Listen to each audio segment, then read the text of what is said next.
Hey, welcome back to another episode of Instagram Podcast. I'm your host, Juan. As always, my co-host here with me. Hey, Trip. Hi. How you doing, man? I'm pretty tired. Yeah. And there are multiple reasons why. Because you're full of soup. Uh-huh. You had a shit day at work. It was a fine day, but it was long. And because... I need a hint. Give me a hint. Okay. It has to do with what we're talking about this week. Oh, that's right. You had to binge watch a whole show that was like, had you fucking emotionally distraught. That being said, this week we're reviewing Violet Evergardens on Netflix. Yeah. And straight off the bat, I'm excited about this episode. Yeah, it's a good one. And what happened a while ago, Netflix got the rights to air Violet Evergarden. It's something that people have been highly anticipating. And then they were like, yeah, it's going to be released worldwide week per week, except the United States of America. Thanks, Obama. Thanks, Obama. So, long story short, after we reviewed all the anime from last season that we had watched, we didn't get to talk about this one because it came out right when we were like, okay, let's finish up all the shows. Yeah, and then we had to watch it within a week. But it's pretty important that we do talk about this show. So I'm excited to get into that. But how have you been, man? What's good? Oh, man, I've been fucking busy. Here, check this out. I'm checking. The other day, I didn't have to. A fellow classmate of mine who I don't really know. Henrietta. No, fine. Her name's Henrietta. I was walking with another classmate of mine. Georgenstein. Fine, I was walking with my friend Georgenstein, and then Henrietta pulled over because her car... I don't know. She was kicking the tires of her car. I was like, huh. And I was like, that's interesting. By the way, Henrietta's pregnant. Oh, dang. And then I was like, hey, isn't that your friend? They're like, hey, I said, hey, Georgenstein, isn't that your friend? And she's just like, oh, yeah, hey, Henrietta, are you okay? She's like, yeah, I'm fine. Just something, blah, blah, blah. Gets back in her car. She's about to leave. And then I noticed that her back tire is just flat, rim on the ground. I was like, oh, shit. So I had to run up, knock on her window. I was like, hey, your back tire's flat. Because she was only checking her front tire. And then, she looks at it. She's like, oh, shit, it's really flat. And she's like, okay, well, I'll put the spare on it. She lives in Sacramento. She's going to drive out there, Oh, God. And I was like, okay, cool. So I let her know. And then I look at Georgenstein? And I was like, I forget your own friend's name. Yeah, sorry. And then I was like, I guess we should help. I was like, yeah, of course we should. We should fucking help. Because she's a pregnant lady, yeah. And so Henrietta isn't I've talked to her a few times. She's kind of all over the place, but maybe it's because of the pregnancy. She's really opinionated. Yeah, sure. It's hard to tell with certain I don't know. things. I didn't know her before. Yeah. So I was like, all right. So I'm helping her, and fucking it's a struggle because I've only changed a tire once before. Right, me too. Yeah. And I was like, we got it done. I was like, hey, have a nice day, bye. On the ground, all dirty. And then Georgenstein's walking back. She's just like, you know what? That's good. I feel that's some good karma coming our way. And I was like, wait, you believe in karma? She's like, yeah. You do good thing. You put good things out in the world. Good things happen. Yeah. Like, you know what? I don't think that's right. I don't know if I believe that, And since that, she's like, just you wait, good things will come your way. Since then, nothing good has come my way. If anything, I lost my stylist or whatever, I'm behind on work. Pretty shitty. I haven't been able to watch all the anime I've been wanting to watch. That's a huge karma issue, deficit. Nothing has been I helped this pregnant chick out. I was like, God should be like, you know what, Doug? Here's $1 million or something, something. Okay, well, first off, it's not God. It's the balance of the world. Oh, sorry. Balance of the world. So what's going to happen is you're going to have all these shitty things happen to you, and a bunch of good things are going to start happening. That's the way it goes. That's how it works. You have to stay positive through it. Otherwise, you're just going to keep having shitty stuff. I don't know, man. What the worst part was? Because then after me and Georgenstein got finished, fixing the tire, all right, and I was kind of bummed. I was trying to go get pho, and pho closed at 8. I got out of class at 7. I was just like, yeah, plenty of time to get there. And then we finished. I was like, okay, it's gonna cut into my pho time. I was like, help the tire. It's 7:30. I was like, okay, we get to the pho place. It's closed. They closed early, bitch. And I was just like, you see, look at this shit. This is bullshit. Yeah. So that being said, I don't know if I believe in karma. But that being said, you got to enjoy a nice bowl of pho with me. I did. Yeah, it was good. We had a really good time eating food. Yeah, we did. It had a good time. I saw you, mush stuff up in your mouth and swallow it. Yeah, when you describe it that way, it makes me feel uncomfortable. You masticated and then fucking ingested stuff, and eventually you will digest it, and it'll come out as excrement. It's gonna be great. No, that being said, I haven't had a lot of time to watch, Fun stuff. I've been watching the new animes intermittently or whatever, and then also watching like what we're supposed to watch for the show. I broke it down to two chunks. I'm surprised that you watched it in one, and then we also did the Donkey Kong Country 3, where you invited me over to play with you. You had like the last 20% of the game to do, and which was just like a world and a couple of things. And I'm not good at video games, and obviously I haven't played this game, so you came in at a hard point. You let me play, but everything you beat the game. You beat the game essentially by yourself. Yeah, but every time I'd play, it was like, oh, cool, and then you just do it the right way, and you would save it, and I felt kind of useless. I was like, I had a good time. No, you were not useless. I got to learn shit before I got to play it, and it made me look better. You watched me. You fail. just made me look better. You watched me fail, and you're like, I would have done the same thing if you've seen any of my other like playthrough of it.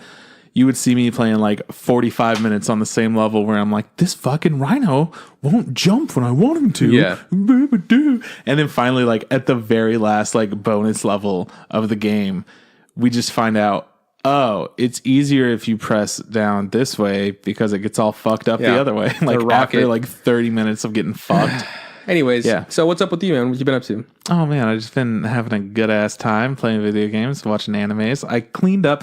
Last week you were like, man, how are we going to ever be in your room? It's covered with boxes. It is covered with boxes. You still have boxes in here. I still got boxes in here, but I cleaned up a couple of major ones. Yeah, the big ones. Got all my Animu figures up. I got my books out. I got my TVs out. Yep. I got my, well, when I say TVs, I mean like DVDs, Blu-ray, you know. I know those things. I'm not Okay, I'm not well, dumb. you looked around the room like you were looking for some extra I was looking TVs. for the TVs. I was looking for the TVs are down there, man. below the boxes. Yeah, behind the boxes. All that shit there, that's all the anime the top row is, and there's a little bit of anime down there, but there's also a lot of like other movies and shit. Like you want to watch some Wes Anderson? I got a couple of those. Ooh. Yeah, man. You want to watch some Nick Frost? Yeah, I got some Nick Frost. Don't worry, Simon Pegg's there too. Oh, Nick. Okay, no. It's like who's talking? I don't know what you're talking about. You know, I got some theater films, and they're all down there, and then a bunch of bookles. It's good stuff. I got all my shit set up, but the reason that I was procrastinating so long is because I had to. The fucking moving company lost a shelf, and I don't have the space to put all my shit here. So I've got to figure out what I'm going to do with all of my video games. Oh, that's where video games went? Right there? No, well, right there, this little fucking empty area we're looking at. It used to be full of all my movies and stuff. Okay. But I had to adjust so that I could empty a full box. Instead of just most of a box. What about this spot over there where all your figures are? Can't you just move some figures up and like put some video games over there? I'm gonna work it out. I gotta figure it out. Figure out what the fuck you can do with this guy, because it's essentially useless now. You don't got a shelf in there. It's just a thing. Yeah, I know. I might get a replacement shelf. I might just fucking ditch it, or I might wind up doing stuff with it. I'm still trying to figure that part out. Juan, sorry, it's hard. How heavy is it? It's not that heavy. You could probably put this stuff on there instead of buying a table. Yeah, maybe. Whatever. Yeah. Do whatever the fuck you want. I don't care. I don't know. Long story short, so I did some cleaning up. Yeah. I watched a bunch of TVs. I don't know if you've heard of this little show called Better Call Saul. Nope. Okay, well, I watched the third season of that. Just came out on Netflix. Oh, man.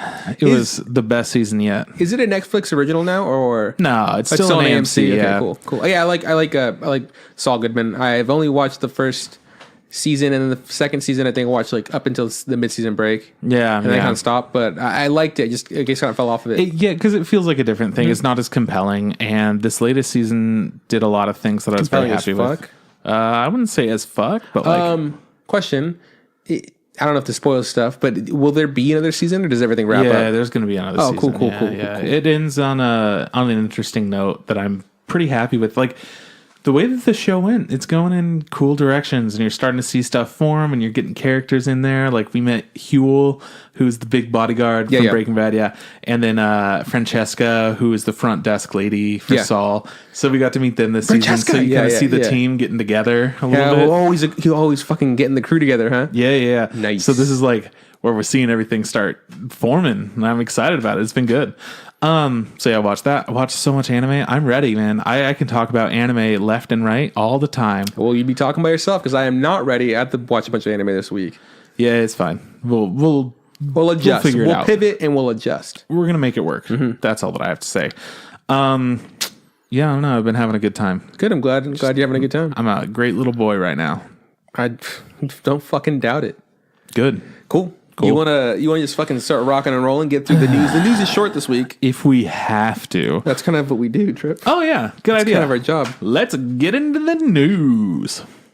I feel like We need it a would news be drop. fun. It would be fun if I had like a news anchor voice for all of this, but also like I would hate to do it every time, and I would feel like work. it would be. When you do whatever you want. Voices are fun though. But now I'm like, it's been too Vote fucking... now. Vote now. Our voice is fun. Oh, yep. Oh, the votes are coming in.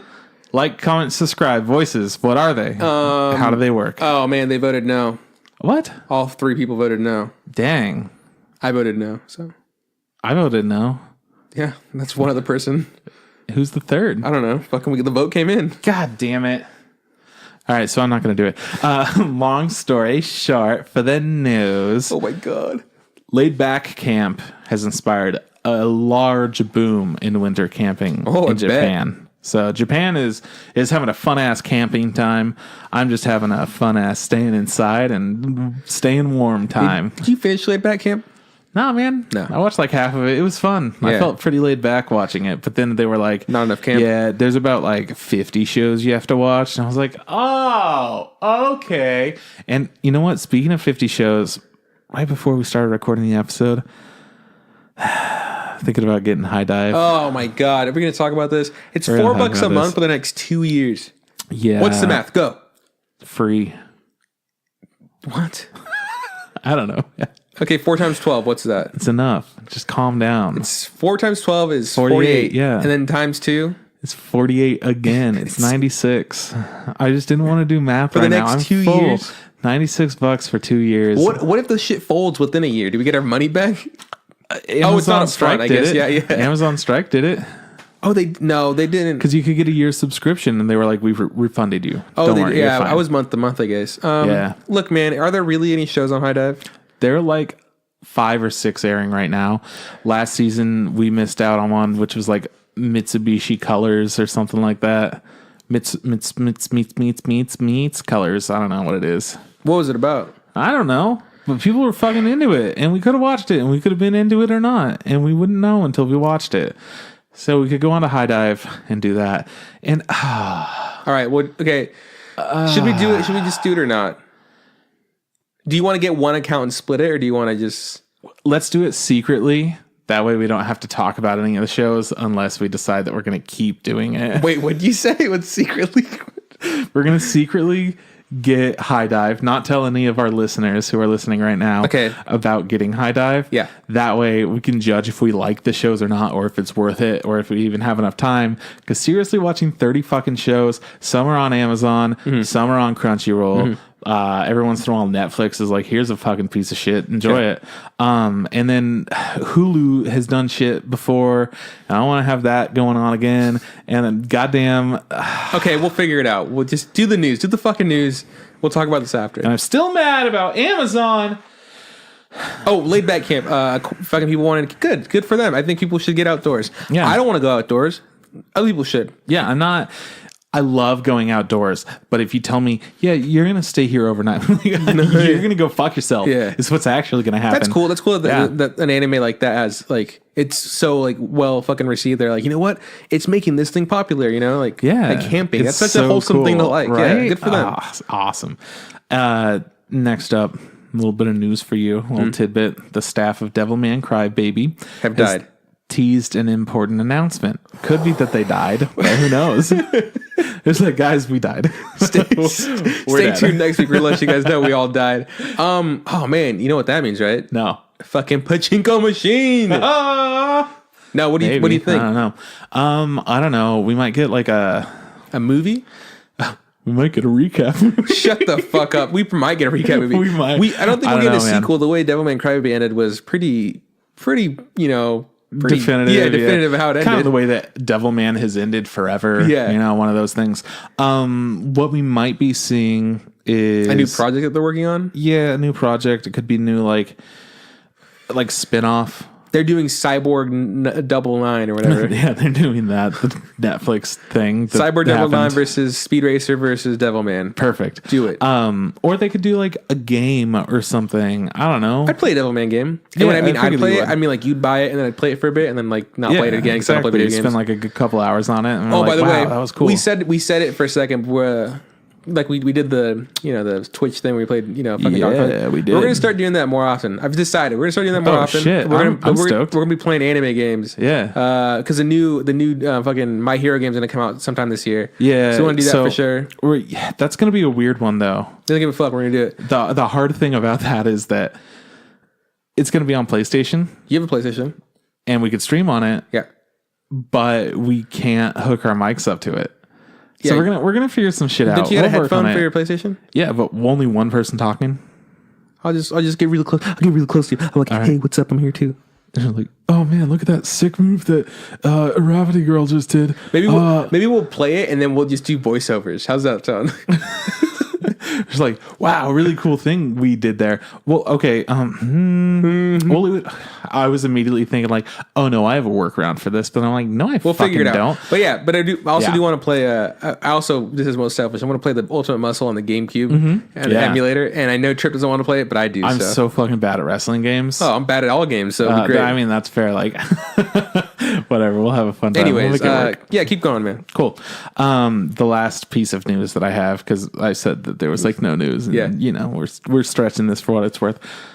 Mobile Suit Gundam 00 is receiving a sequel production. So cool. People that enjoy that are excited, and people that don't know anything about that still don't know anything about it. I'm one of the people that don't know anything about it. I know everything about it. Tell me. I rolled a 20. Oh shit. That's Kyle? always Kyle? I fucking love that. Kyle talked to me sorry. Anyways, that's the news. That's the news today. Kyle was fucking talking to me about how he's still having so much trouble with like inspiration for like writing in Sierra and Eliza, and it's like taking a toll on him. He's getting frustrated that he can't find that inspiration too. He's like an artist, and he's fucking he's dying. He's fucking He wants to write his fucking heart out. He can't. Yeah, well, when two of his fucking like huge plot points that he was trying to write in get fucking. How do you think I feel, dog? Okay, it's been months. Yeah. And I still don't fucking know what my fucking magical volcano dagger does. Yeah, I know. I'm fucking dying here. Kyle, I'm fucking dying here. I'm feeling you. God, you're fucking damn it. You're peaking the audio, man. Sorry, you're peaking it. You know what, Kyle? Take your time. Do whatever the fuck you want. Yeah, Anyways. I want to play D&D so fucking bad. Yeah. And then as soon as we start doing that, we'll start doing that on stream. We'll just stream everything. I'm not going to stream that. That's for nerds. Yeah, we're all like laying on the couch, just like, pass me another beer. Eating pizza, like, I'm a piece of shit. Fucking fatties. Anyways, how about we talk about this week's topic? I'm okay with that. Let's do it. So this week we reviewed a little ditty called Violet. Oh, I forgot the movie show is called. Yeah. Violence Never Ends. No, we watched Violet Evergarden. Violet Evergarden. Okay, I do think this is funny and this is worth noting. Like you said, we didn't know anything about it. We knew a couple things about it. It was a show made by Kyoto Animation. And it was pretty. Yeah. That's all we knew. Yeah. I remember since I watched it before you did, I was like, cool. And I was like, because I, again, walked into it not knowing a goddamn thing about it, right? Yeah. And I was like, hey, Trip, what do you think the show's about? And like, what was your guess? Like, I'm like, I don't know. It might take place in like the 1700s or something, and it's about like a half cyborg type shit, and like it's probably a drama, maybe like a romance. Yeah, and you're like something about political stuff. Yeah, exactly. And I was like, yeah, wrong, like just not right. And you're like, what? I was like, yeah, man, I sat down for the show, had no idea what it was. I was like, wow, I could have never have guessed this is what the show was about. I fucking was so close. It's like that, I'm gonna root it for you guys. Violet Evergarden is like that fucking show where they fight with their butt, but they do it with their boobs. That's a show. That's not right. That's not true. That's a lie. They fight with their boobs in that show. Do they? Oh, yeah. I never watched all of it. Yeah, dude, they fight with their boobs. There's a chick that would whip her tits around and knock people's brains around, right? Yeah. That's funny. The whole show is fucking funny. We should watch that. It's really funny. We'll watch that on stream. Yeah. With our shirts off. Yeah. Yeah. And then we'll smash our bellies into each other. Okay, well, yeah. Well, come on, don't get too excited. I'm very excited. We're trying to watch it. Okay, so we're going to talk about a show very different from all the ridiculous things that we're saying. Yeah. This show was it was an emotional fucking roller coaster You're for gonna me. cry, you bitch. If I fucking cry talking about it, that'll be awesome. I'll be so happy crying on a fucking episode of our stupid What podcast. a fucking loser. I only cried once. I cried for like 20 times, but it's okay. So it's made by Kyoto Animation, and they've made so many good things, all beautiful, like Sound Euphonium, Shirobako, K-On!, and like a shitload more. The director of this is Taichi Ishidate. And he's made things like he was a director of Beyond the Boundary, and he was an assistant director for like Nichijou. So there are so many fucking different shows, all Kyoto Animation. This guy's worked on. He's been like storyboard people, and he's been the director of episodes of shows. He's been around. But this show, I think this is going to be like his masterpiece. I don't know if he could do anything better. It's like, his, wow. yeah, he peaked. He finally peaked, you know? He's like the guy that peaked in high school. And now he's just like, hey, remember that time I made that cool show? You know, and I won the championship and I made that show. Remember? And they're like, yeah, we get it, man. You did that one good show 10 years ago. Get over it. Yeah, but it's such a fucking good show. Okay. But yeah, you're the groupie that's just like, oh, he's so cool. Yeah, exactly. Like, wow, he's you're not so washed hot. out at all. And then you grab the championship trophy. You're the best. And you're like, Plus, yeah. he has the name of the main character from Digimon, so... Yeah, oh, he does. Oh, he does. That is Taichi. right. Taichi. Like they're fighting. Yeah, he just instantly did like the fighting, like a fighting motion, like you knew what But Taichi it's also was. like Taichi is also like a slow yoga. Yeah. But you know, it's slow though. Okay, so I think so. This show is really good, and like it comes. End. Go watch it. We have to talk about it in its entirety, so we will eventually spoil this for you. I'm sorry. I know people don't like it when we spoil stuff, but we're going to. Not right now. We're going to talk about it as much as we can without it, and then we'll let you know, like, hey guys, we're going to start spoiling shit for you. Go away. Go watch the show. But honestly, everybody right off the bat, everybody should go watch the show. I think so. And we were talking about this earlier, Juan and I. I hope it was you and I. Well, I'm not talking about it with Kyle, who I watched it with, so that's why I'm like, did Kyle cry? Yeah. What a bitch. Everyone cries. What a bitch. Wow. I cried also. Come at me, Kyle. Come at me, Kyle. You can't cry as much as me. You can't kill my character. You don't even play Pathfinder anymore. Okay, so Violet Evergarden is a drama at its core. It's kind of episodic for certain parts, but it has like an overarching theme that is really important, and it ties everything together. I don't think that you could go into the show just like, oh yeah, I'm going to watch episode 3 and it will hook you right away. But I think that the first episode does a pretty good job of making you intrigued, and the second episode makes you like, oh yeah, I need to watch all of this. Yeah. So they do a really good job with that. One of the things that we've talked about in the past is you need to watch like 4, we decided was the good amount of a show. You need to watch 4 episodes of an anime in order to understand if you do like it or you don't. Yeah. Unfortunately, with like new seasons of anime, we don't have time for 4 fucking episodes. Like, if we watch 4 episodes of the 30 episodes that were out there, oh my God. Fuck that. No way. But honestly, sometimes you're able to be like, wow, 1 episode, that's trash. I don't need to watch that anymore. Yeah. And that's kind of where we're at now. And I think after watching so much anime, you do find like, is this a style for me? Do they have enough things in here that are worth watching for me? Yeah. And like, even looking back on other shows that I'm like, nope, definitely don't want to watch that. Now I'm like, it has some interesting things that I would like to see more of, because now I know like what is specifically fit for me. So a lot of our reviews take that into consideration. What did you think after the first episode? I was intrigued because, you know, the first episode we get introduced to this character and we get kind of told that she's a badass. Yeah. But we don't really see why she's a badass. Not at all. And I still didn't really know what the show was about after the first episode. It was really hard to tell. But I was just like, cool, this is interesting. Yeah. And I definitely want to see the second episode just because I was hoping awesome, crazy shit would pop off. I think the second episode comes through and crazy shit doesn't pop off. But then I realized, oh, wait, that's not that kind of show. No. But it does kind of lead you to think that it might be, because it's like, you know what? All this shit's happened after a war. You're a fucking amazing person. And clearly the Major was really important to you. sure, yeah. So like you must have had a special bond with him. So that means that you must have been pretty high up. So you know all these certain things. Well, yeah, and you know that the main character has lost both of her arms. Yeah, so you're people- like, some shit went down. And people talk to her like people say like, oh my god, is that the fucking battle or whatever? Like they know who she is, so it's like, oh fuck, these fucking people know like who the fuck this little bitch is. This bitch must be crazy. Yeah, she must be hardcore. right? And like I'm just waiting to see that. And as somebody who likes, you know, I'm a guy or whatever. I'm a dude. Yeah, I'm a you're man's big man. on, Football, like, wrestling, shonen and stuff. Yeah. Like I like seeing when there's really cool, clean fighting animations or like, you know, battle scenes animations or whatever. So I'm like. So I was waiting for that to happen, and it took. I mean, it did eventually happen. We eventually do see like some people fight and people get killed or whatever. But before that even happens, I'm already hooked to the show. Like, I'm like, oh absolutely. man, I love these characters more than anything. I love the way this show fucking looks. And we see some flashbacks, and we're like, oh fuck, that's intense. Like little nuggets of like, oh look at this visual masterpiece of like fucking, you know, animation and just how clean it is. We're gonna give you more of this. You just have to keep watching. So it definitely like gets its hooks in you and like makes you want to stay along for the ride. Absolutely. And at first I was like, you know what, this show seems kind of slow. But I was like, no, you know what? It's not slow. I think the pacing is just right, because at one point it goes to a point where, you know, we find out that it's not like episode by episode or whatever. And even though it does, like, it is episode by episode, and you could just like kind of take a little slice out of it. Yeah, stuff skips around. Like, it's so important that time you has watch all of passed, it. whatever. Yeah, Like, yeah, cool. Why don't we quickly? Do you want to talk about like what you like about it, or do you want to talk about like quick like let's quick rundown on what the show's about, like. Because, like, again, you and I still haven't said what it's about. Yeah. And from what we said, you probably still understand what it's about. And Not we at were all. completely wrong. Yeah. Okay. So this is a show about a girl named Violet Evergarden. We quickly learned that she was in the military and the war is over now. She was a part of the war. She lost her arms, and she's going to work for somebody who... her major, the person who was super important to her, they made an agreement, and he is going to employ Violet. Yeah. In his company, which is...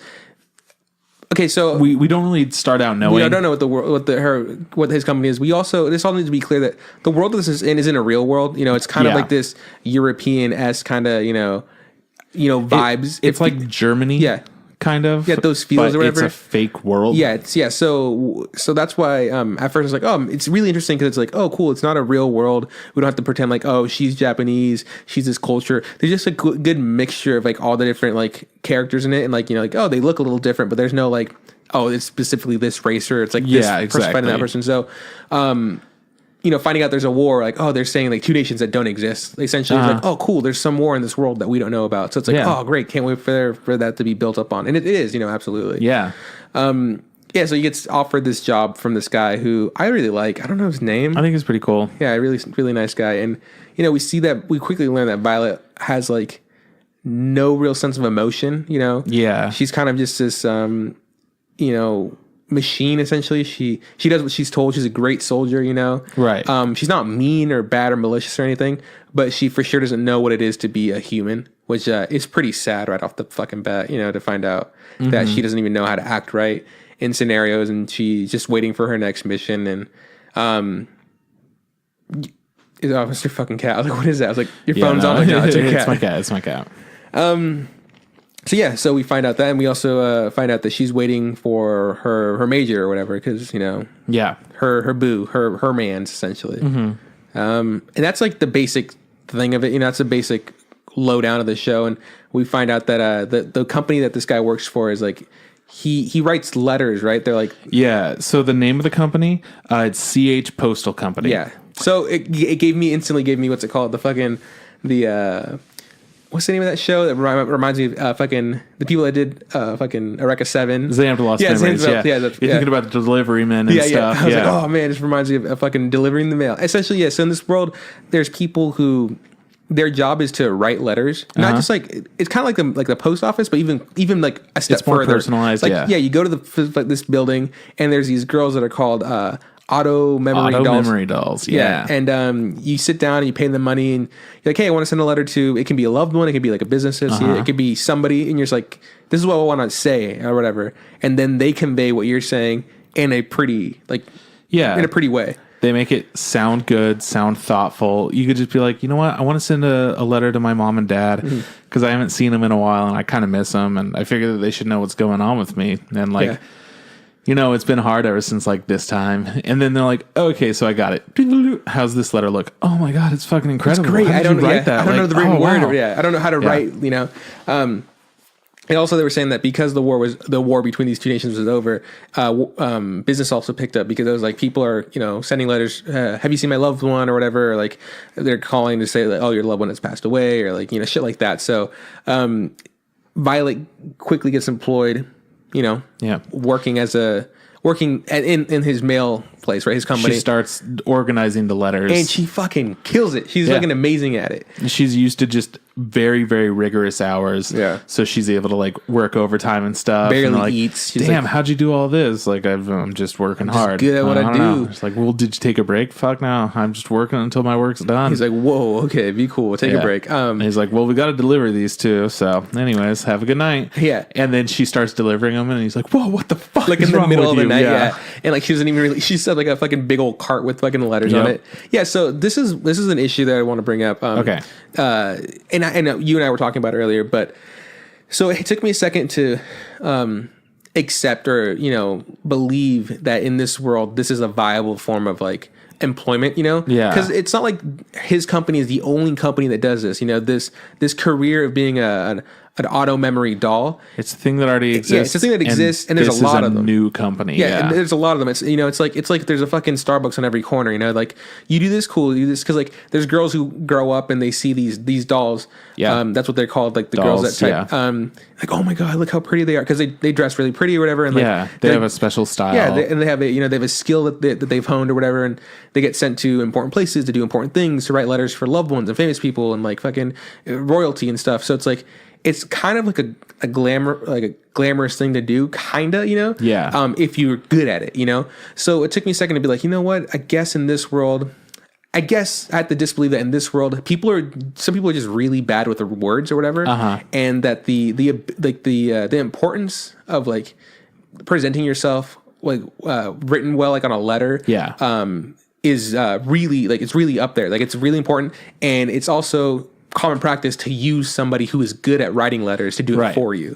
And like it's shown as a sign of respect, I think, and it shows how much you care about this. You're like, I don't want to fuck this up. I want to go to a professional. Not only that, we know that there has been a war. We don't know how long the war's gone on or anything like that. Maybe people have lost the ability to read or write or some shit like that. Yeah, people can't, like, they might be able to read, but they might not be able to write. They might not have learned how to like move their hand that same way.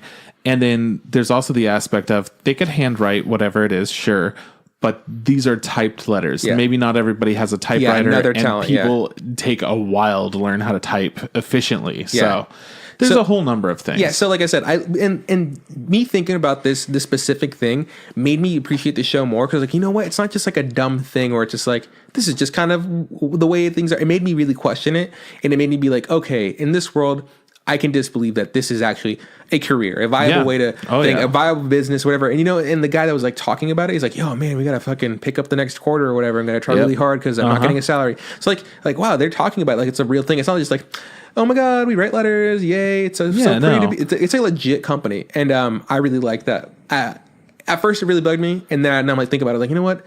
I think they did that very well. Yeah. And dude, I'd fucking in a heartbeat sign up to be an auto memory doll. Oh shit, you would kill it too. I'm actually really bad at typing, and I'm a horrible speller. So dang, I would not do very good. Can you interpret emotions well? No. Are you frowning or smiling? Yes. Oh, he just vomited. I don't know what that is. I don't know either. But it feels great.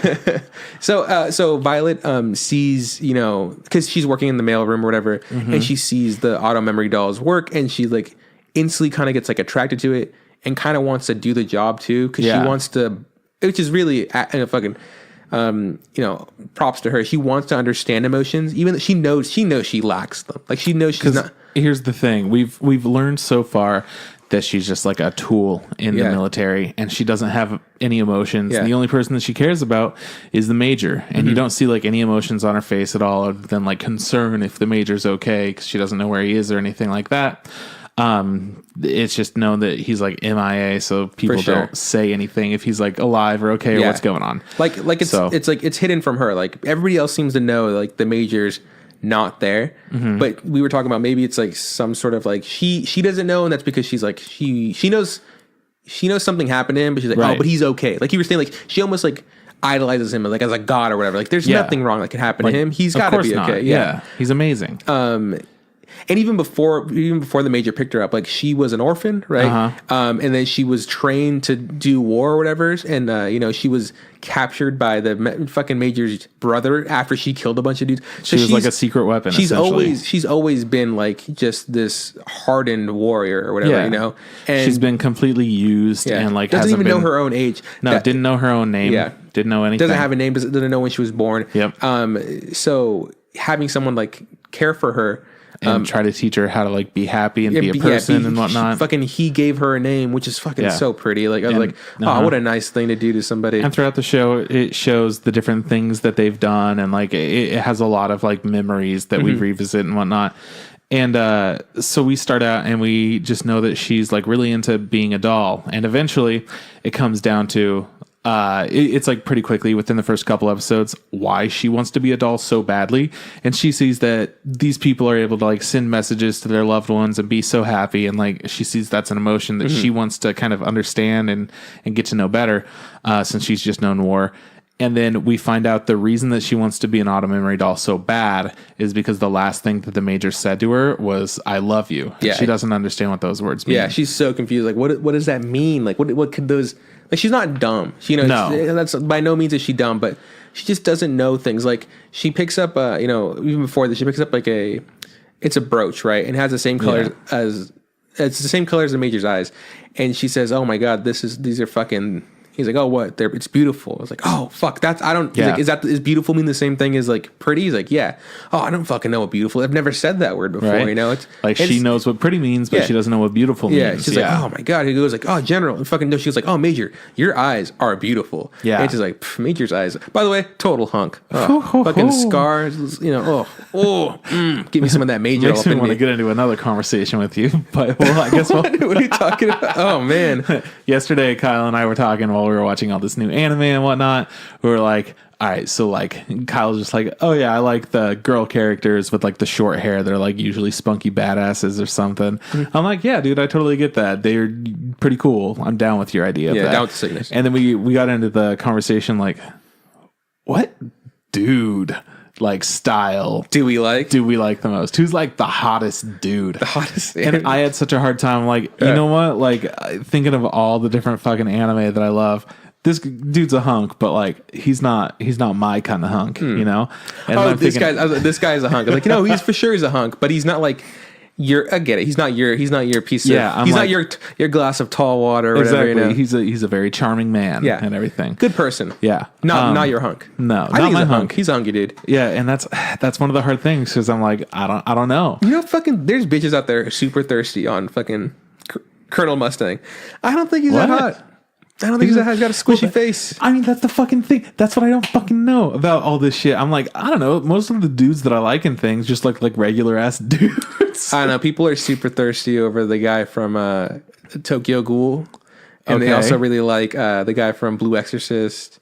Not Blue Exorcist. Fucking the one where it's like the kid and he's like he's got a butler, Black Butler. Yeah. Fucking like that dude a lot.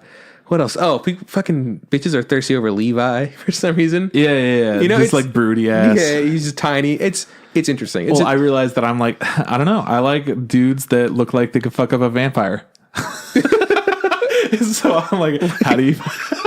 So you like the guy from Castlevania? Yeah, that's exact. I'm like, I like dudes that look like they could be in Castlevania. Oh, okay. That's kind of my type. But then I'm like, but also let's think about Haikyuu. Not the captain, not Daichi, but the like all-star guy. Yeah. Whatever his name is. Like I want to say it's like Asahi, but it's not. Asahi, I don't know. It's something. Anyways, dude's a hunk. Dude's a hunk. That's our dude's a hunk segment. We do that every now and then. It's Major Gilbert, dude's a hunk. Dude's a hunk. Yeah. Hunk or not? Hunk. Certified hunk. Oh shit. Certified. Seal of approval. Boom. If this was fucking Sisters All You Need, we'd get the boom right in the center. Right, Kyle? You know what I'm saying? And then boom. Like, fucking our sisters. Yeah. Yeah, okay, so So that is a big thing. Like she wants to find out what, I love you means. And so she thinks that the best way to do it is become an auto memory doll. And she fucking does it, Yeah. And I don't She does not start out good. And No, she's really bad at it. And I thought it was going to go a different direction too. Because her first message that she was able to write and like make good on everything was like a couple sentences long. Mm-hmm.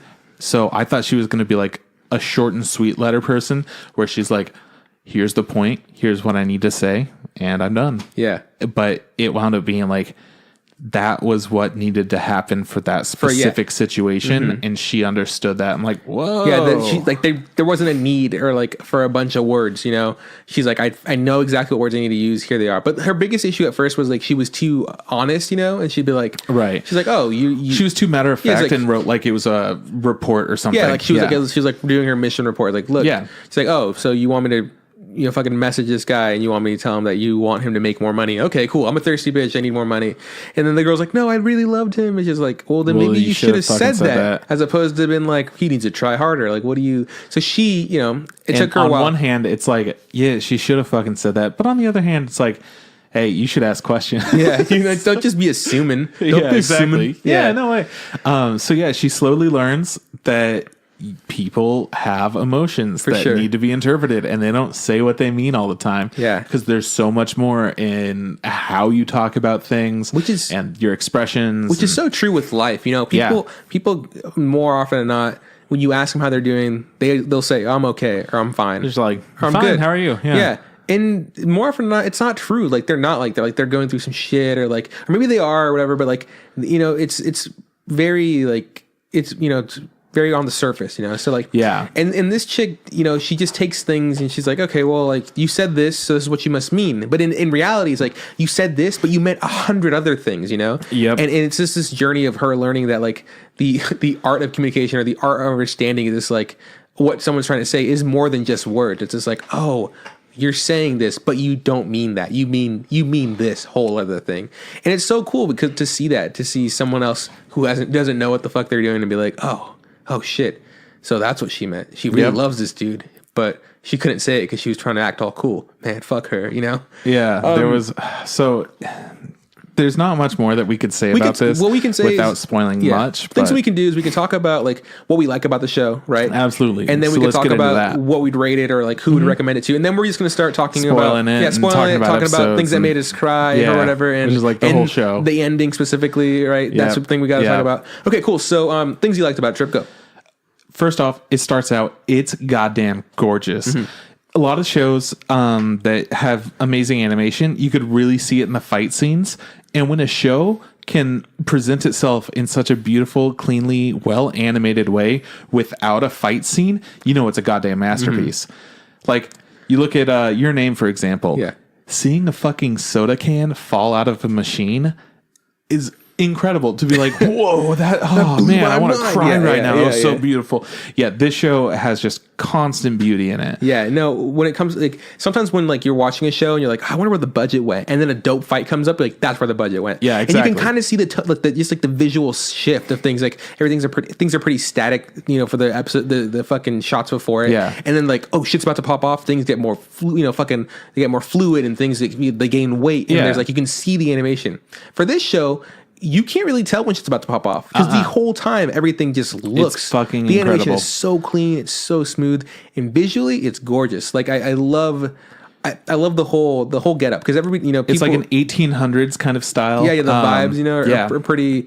It is a European-esque vibe, and you got lots of bricks and cobblestones. Exactly. And you have there's some like big fluffy dresses, pretty dresses, parasols, and the fucking high heels up in this bitch. You know what I'm saying? Yeah. Here's the thing. There's a specific character who is a male, and he's like one of the only guys that works Benedict in the male office. Yeah, that's his name, Benedict. And he, it took me for a second because he's a pretty dude, Yeah, pretty fucking cool. Not a hunk, in my opinion. Pretty guy. No, no hunk. But I could totally see people being like him. Yeah.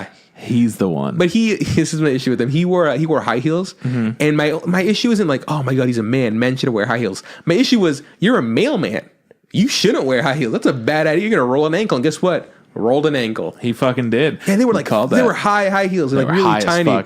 He reminds me a lot of the character from Bungo Stray Dogs, like the main character. Yeah, I agree. But he has this. Do you not like the one strand of hair that He goes has down? like one huge ass fucking strand of hair that's always in his face, and I'm like, yo, cut that. No, I like him, and that shit's hot. I mean, that's the thing. Like, his style wise, It's it feels stylized, cool, yeah. but it felt fucking anime, and it for a second it took me out.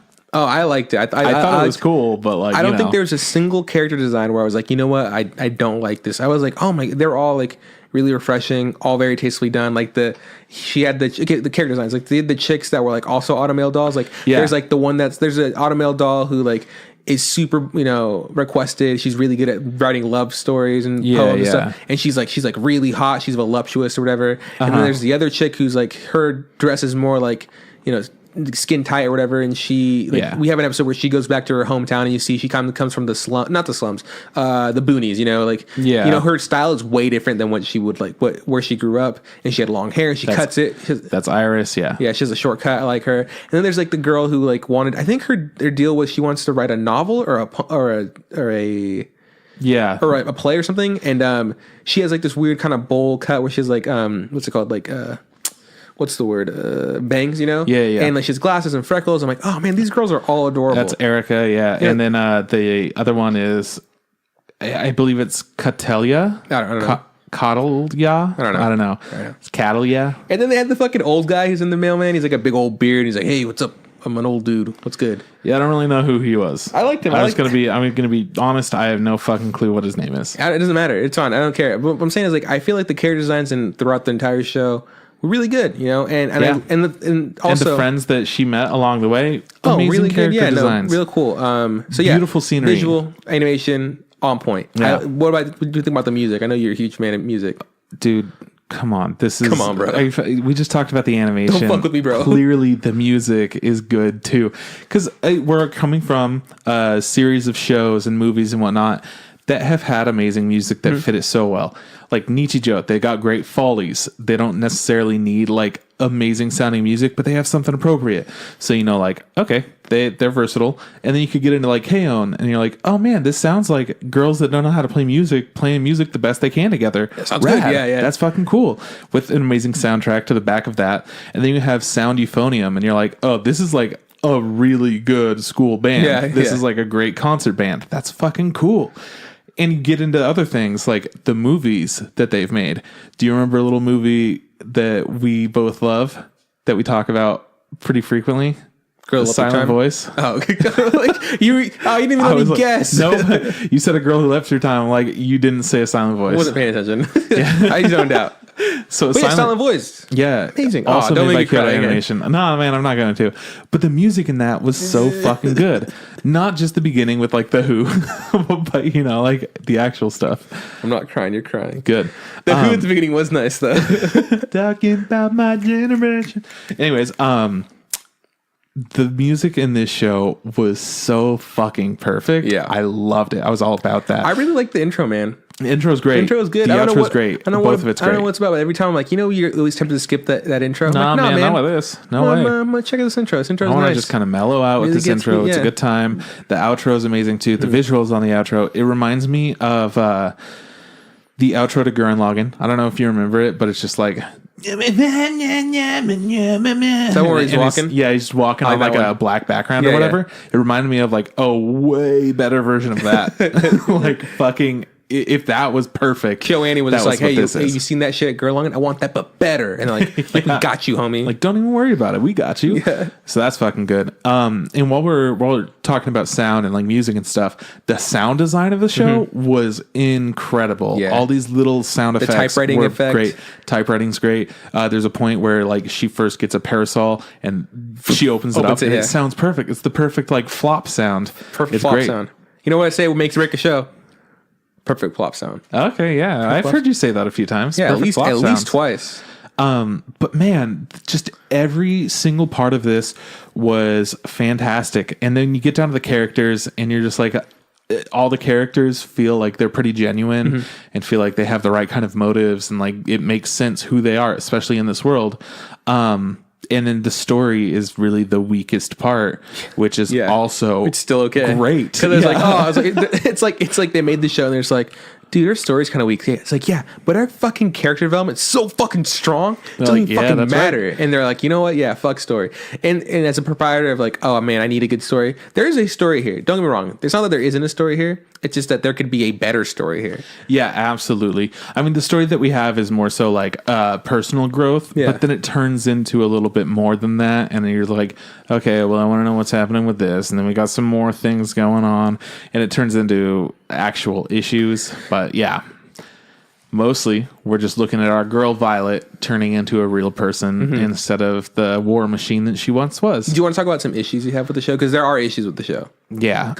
So I guess I'm going to give it my rating before I get into the issues. I'm giving this shit a 9.5 out of 10. You know what? That might be the highest rating we've had so far. Yeah. Since we've instilled rating, which was like 2 episodes ago. And it wasn't like we talked about it. He was like, give it a number. I was like, okay, I guess we'll give the numbers now.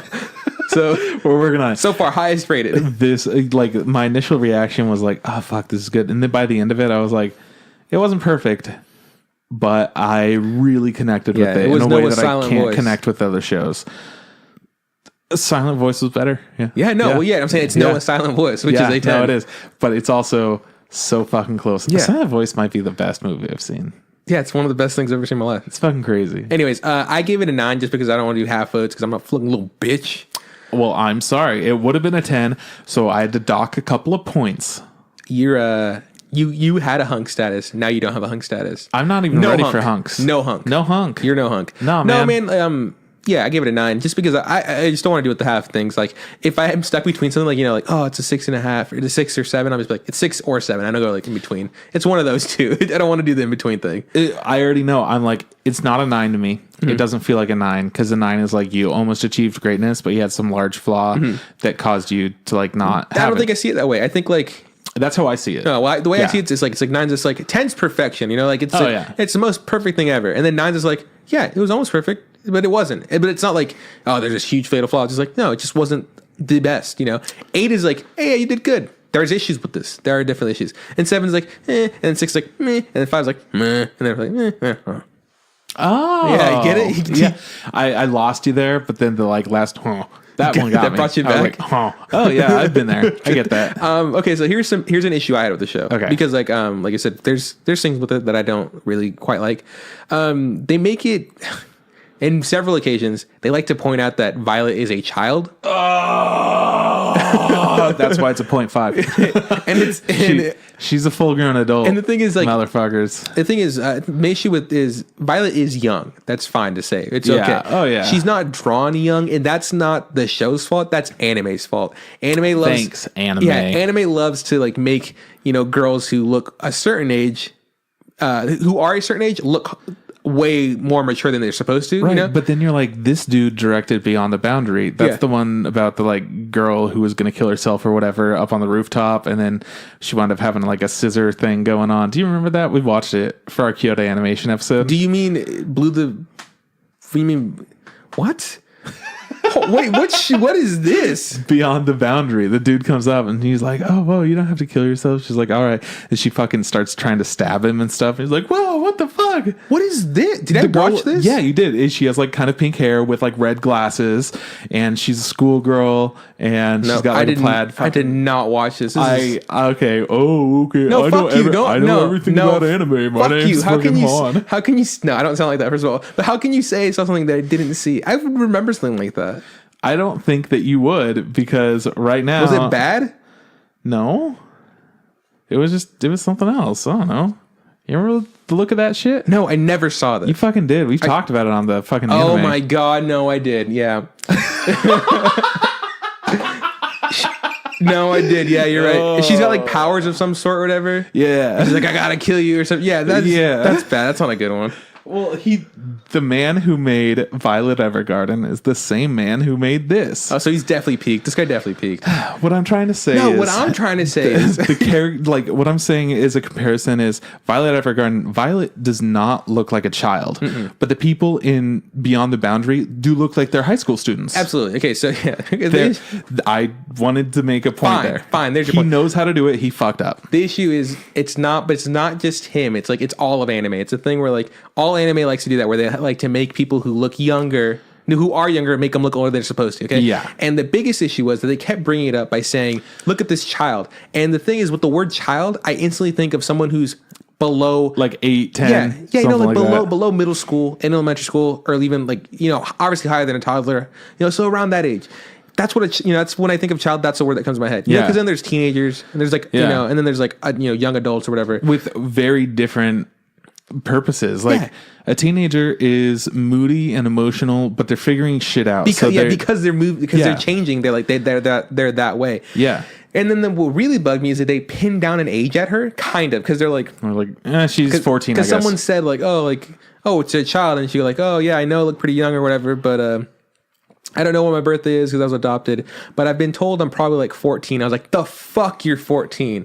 Fucking bullshit, you're 14. She's like clearly 20. Yeah, or if you want to make her younger, make her in her late teens. She's 18. Like 17, 18. She's 19. Yeah. But she's like, nah, she's 14. Like, there's no fucking way this bitch is 14. No. When there's a flashback where she's fighting and like she just barely met the major and she looks a lot younger. Like, she totally looks like she's like 14. She could be 14. Yeah. Absolutely. That is definitely a teenager. And so the point is, she could think she's 14, but other people aren't allowed to. Clearly, she's aged since then. Other people shouldn't think that. And there's one point which particularly upset me where a thing happens. She's like very far away, and somebody's like, "Look at that child." Like when we say very far away, we mean she's like falling from the sky, which is kind of barely a spoiler. She's falling from the sky, and like a soldier guy looks up and she goes like, "Oh, it's a child." Like how? What? Yeah.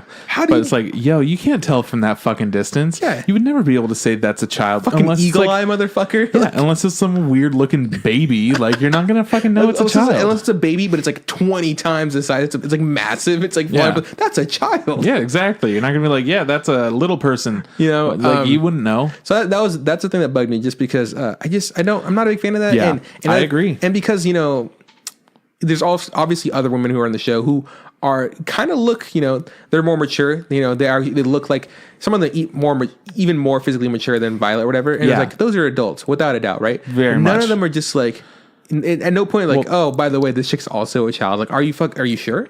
Because, okay, so the one time that she seemed like she was around the most like young age-appropriate people, she went to a class to learn how to be an auto memory doll, and everyone around her was younger looking than her by like a couple years. It looked like, it reminded me of like when you go to community college and you sign up for whatever class, and then some adult, some grown up comes in and sits down. They're like, I got to pick up my kid at 4. So when's the teacher going to show up or what? You know? That's what it felt like. I was like, it looks like she for sure is an adult. And they treat her like an adult because they go Miss Evergarden or whatever. Like, they showed her that respect. Like, she's older.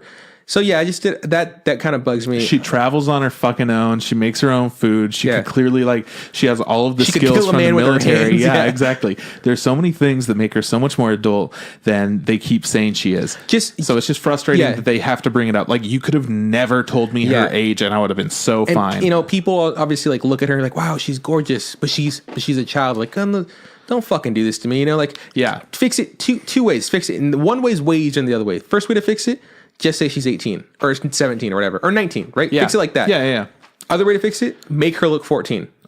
And then it's fine. And then I'll forgive the fact that you called her a child, even though a 14-year-old is not a child. Yeah. No. In my opinion. Like, I wouldn't call a 14-year-old a child. Like, clearly they still are a child. Yeah. But you would call them a teenager because they're like, oh, that's a kid. He's a kid or whatever. Whatever. But like, a child just makes it seem so little. And that could just be a problem with the translation too. Yeah, it could be. Know. You know what? We don't know. Since Netflix, like, I watched it subbed. I watched it dubbed. Okay, good. So we each watched it differently. And did you feel weird about it when they said it? Yeah, no, absolutely. Totally. Good dub, by the way. Great dub, in my opinion. Yeah, and fantastic sub. Good job with those words. Write some words. Well, I mean, also when you're going and you're watching things and you're like, okay, really, guys? Like, you couldn't fucking spell that correctly. You're like, oh, you're just going to leave a word out right now? Because that happens. I'm watching Amazon and I'm like, guys, don't you fucking do this to me.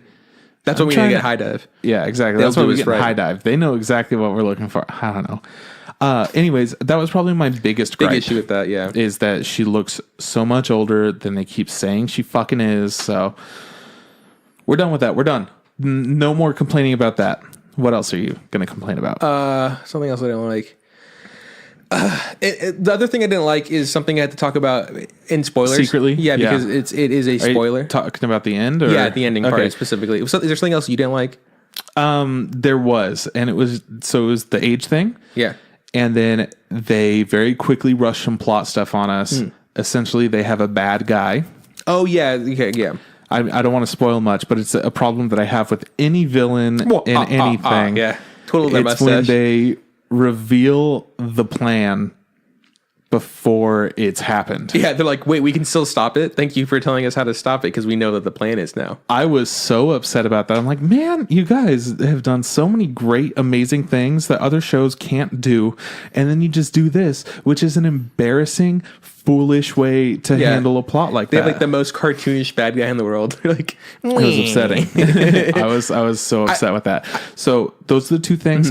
Which isn't enough for me to knock it down a full point. Yeah. Because it was so goddamn incredible. Yeah. And I completely forgive the fact that she is a child or whatever. Because I refuse to believe it. I fucking refuse. I'm watching this and I'm like, nope. Fuck You're you, just saying that sometimes, and it upsets me every time that you do. It's just for those, but I'm already crying, so it doesn't matter. It's just for those weird people out there. It's like, yeah, she's a kid. And I keep saying, and we keep saying, both of us keep talking about how like emotional it is, how we've cried and whatnot, but we haven't revealed any of that. I feel like it's not fair to tell you specifically why. No, but it's an exploration of emotions. Absolutely, yeah. And she's trying to understand everything, and I just cry and cry and cry between all the problems that these people have, and even if they're like little ones that I'm like, oh man, they can't communicate to each other, and then you find out that they can, and you're like, I'm crying now, thanks. Yeah. Or if it's like a death or like multiple deaths or like just so many things. Yeah. It made me What's emotional. funny is that you watched this all in a day and you're just like, I'm exhausted. I was so fucking tired. I don't got any more tears to cry. Nah, man. I slept so soundly and then I woke up and I was upset. I was like, I'm too tired right now. Why am I so tired?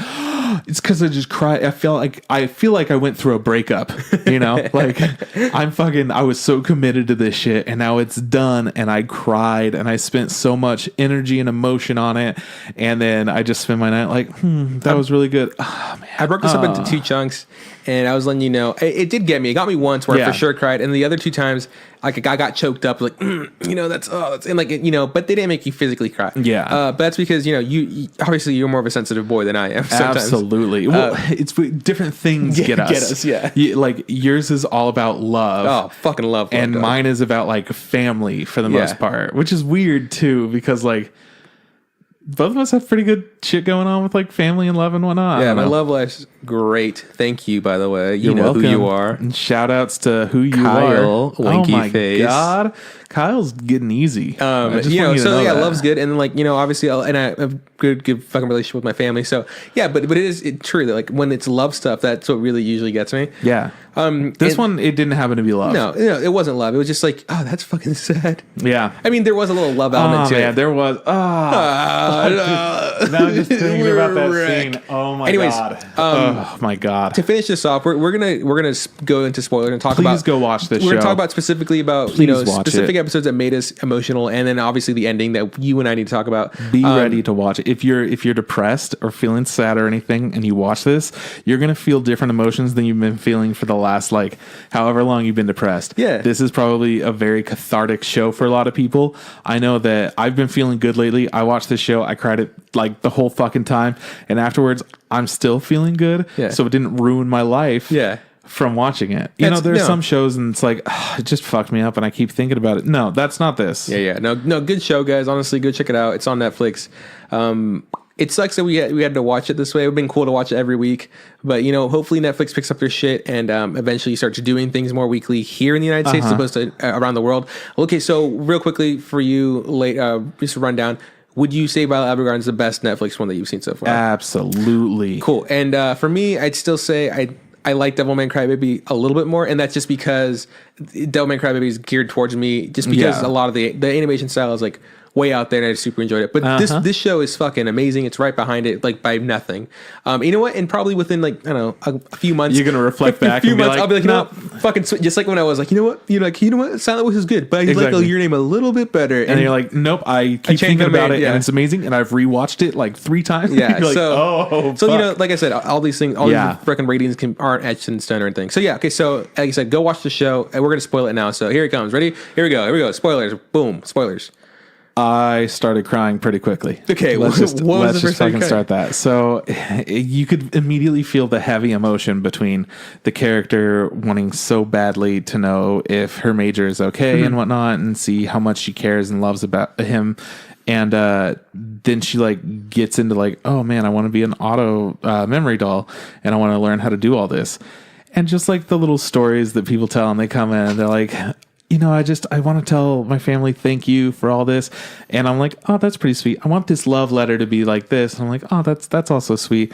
And it started getting me really quick when she goes to the school and she meets her friend. Yeah. Luculia. Yeah, Luculia. Which is a good name, by the way. And I could not handle it as soon as I found out her story and then the letter. Backstory. Oh my god! Yeah, so Luculia's issues are like, her parents both passed away in like the war or whatever. Yeah, they were casualties, and her brother was in the military, and he wasn't able to protect them. So he was where they died. Yeah, he was stationed where they died. There was nothing going on for such a long time, and then it just popped everyone off, was bored. And that's how war is, right? Like it's that crazy. It's just like, you know, I got a cushy job, and then before you know it, boom, shit just popped off. And so Luculia's brother is now like he's not crippled. He's kind of handicapped. You know, he can't walk too good, and he's an alcoholic. He's abusive. He's just fucking. He just blames himself. Luculia, you know, is being an honorary doll, and she sends this letter. You know, her and Violet or whatever team up to write a letter, right? Or no, Luculia writes a letter to her parents or whatever, and it's like, oh, it's super nice. And then you find out that her parents are dead. You're like, oh, that's super sad. Yeah, and you could tell that Violet was like, because she's like, let's write letters together. Like they have to do it for an assignment or whatever. And like, who do you want to write it to? And she's like, and then Luculia is just like, it's supposed to be somebody who's important to you. And she's like, well, and she's clearly thinking about writing it to the major, but she's like, he's not around, so I shouldn't write it to him. It wouldn't go anywhere anyways because we don't know where he is. And she's like, I'll do it to my boss. And like, she writes a letter to it's like a boss. report, and she's like, everything is going well. Yeah. I am learning. We are accomplishing things. Thank you very much for this opportunity. I will see you soon. Okay, cool. Perfect. And then she's like, okay, that's a nice message. Like we did that. And then they write the message for her parents, and it's sweet and whatnot. And then so I'm feeling emotional. I'm like, her parents are dead. That's fucking sad. But then when it comes down to the end and they meet up again, like Violet really liked Luculia and like how they connected to each other, but she doesn't really express it yet. She can't use her words that well, and she like there's just a communication thing. But Luculia also really liked Violet, so they meet up and they're gonna like get down and write a final letter together. Just as like extra practice, because Violet did not write a good letter at all. Violet still sucked at that. So they're like, okay, let's try to write a good letter. And then she's like, I'll write it. I want to write it to my brother, but I just can't. And like kind of goes into that. Yeah. So Violet goes in and is just very concise and says what needs to be said. Because especially between family and siblings, sometimes you don't need to say much. Yeah, sometimes it's just like a, hey, you get a little nod, like, hey, what's up, bud? Yeah, I'm thinking about you. Like, hey, I hope you're doing good. Yeah. And you're like, oh man, I miss my brother. He's so sweet, for sure. You know? Yeah. So she writes a letter to Luculia, writes a letter with the help of Violet to her brother, and then she delivers it to her brother. Just like while he's like drunk on the ground, like you know, having a shit show after getting his ass beat. And it essentially just says like, hey brother, I just wanted to write you and thank you so much for like being there for me, and I want to tell you how much I love you and care about you. And I think it says like a point like I want you to like, I'm happy you're alive or whatever. Like and that was the one that really got me, because he blames himself and he's like, I should have been the one that died, you know. And she's like, I'm happy that you're alive. And I fucking and the brother just breaks down like, fucking What a sad thing. Yeah, that was a good episode. Yeah, absolutely. Yeah, and like that's the first one that hit me hard too. So like it immediately broke down my barriers because my sister and I, we've had like conversations like that too. My sister's dealt with like, oh, this is where we get fucking real, by the way. I forgot to tell you, this is where I'm telling you about my personal secret life.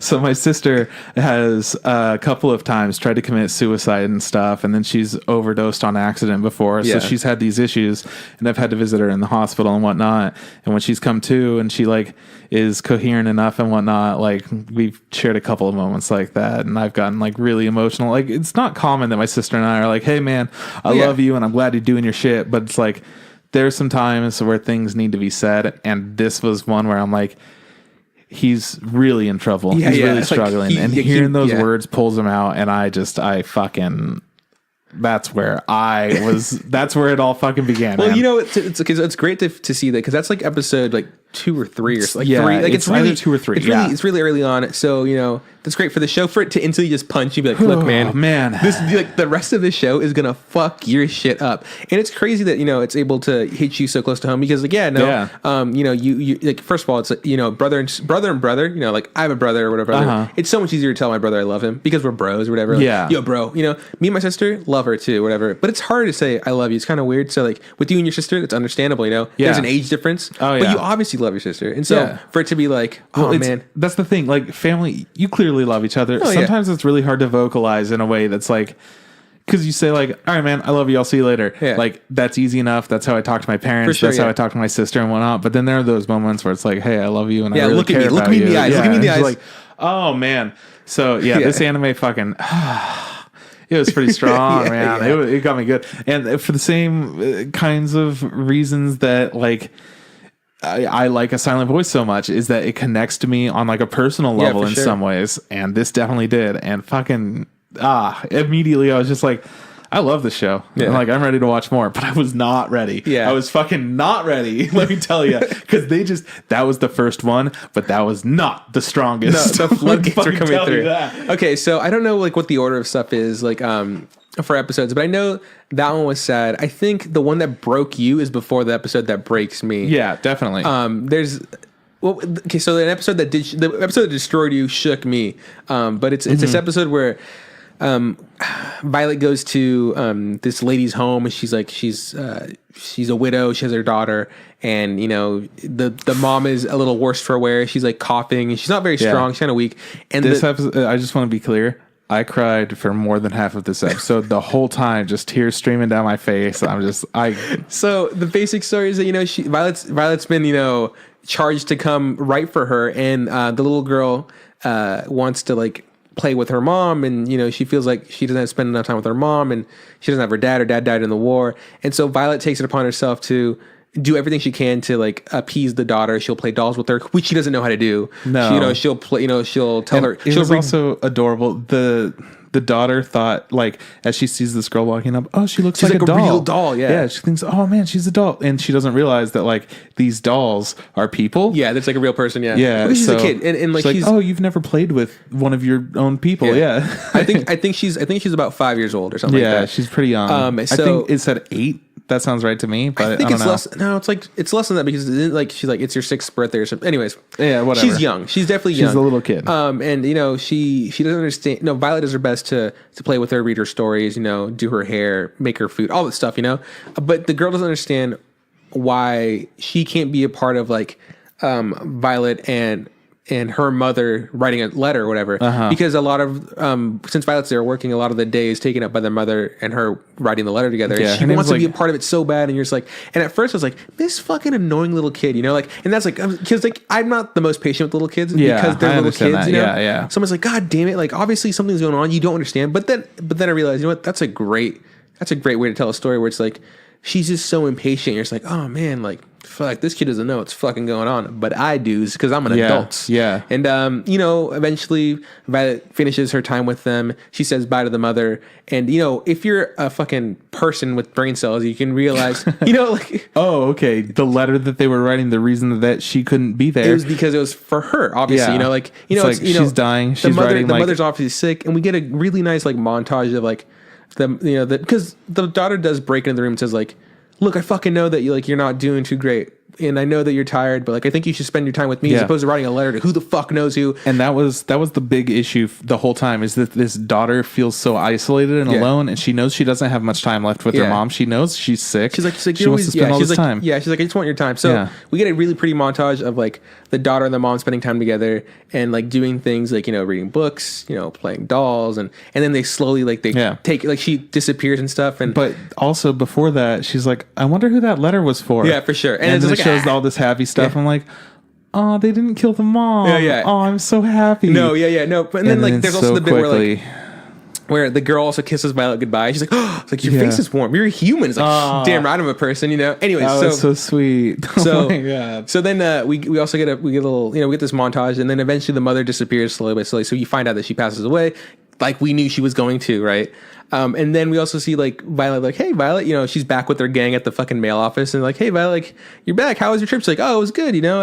I wrote fucking 50 fucking letters for this chick, and like the little girl receives her first letter the next year on her birthday when the mom dies or whatever. And it's just like, hey sweetie, like you're fucking, I don't know, insert number here. Like, hey, how you doing? I'm not there with you, but I'd love to like let you know that I think you're beautiful and I hope you're still having a great time and dancing. And then like we see another letter and she's like, oh, it's been a year later or whatever. It's like, oh, I hope you don't play with bugs anymore. You're probably starting to do, and Violet's talking about like, yeah, she's going to receive a letter for the next 50 fucking years of her life because I worked so hard. I'm like, oh, and then this is what really took me by surprise. Violet just starts fucking crying. Like this girl who has shown no emotion, who has slowly learned to be more of a person, just fucking loses it. And like, oh my God. Yeah. Like, and everybody around her don't know how to fucking handle it. Like, oh my God, we've never seen Violet do this, Yeah. And she's bawling. She's like, you don't understand. She's like, I spent a whole week there, a whole week of fighting back these tears of like knowing what was going on. And the flash, we go back to the kid and, she grows up, she becomes a woman, she finds a man, she has a daughter or a son or whatever. And it was gorgeous. It was so pretty. Yeah.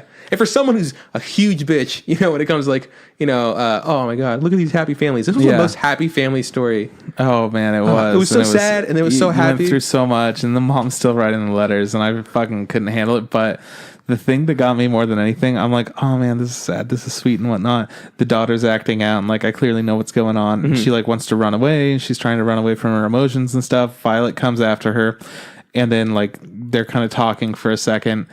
And I don't even remember what the conversation was. I was just overwhelmed with emotions. And then like the daughter's upset and whatnot and Violet hugs her and I'm like, oh my God. It's the first time we've seen Violet do anything like emotional like that. Yeah. And she's giving this girl a hug. And in every story so far, I'm like, they need to hug right now. And like nobody's hugging. Why isn't anybody hugging? Like nobody's like you're hugging. You're hugging just like your toast pillow. Like, why is there people hugging?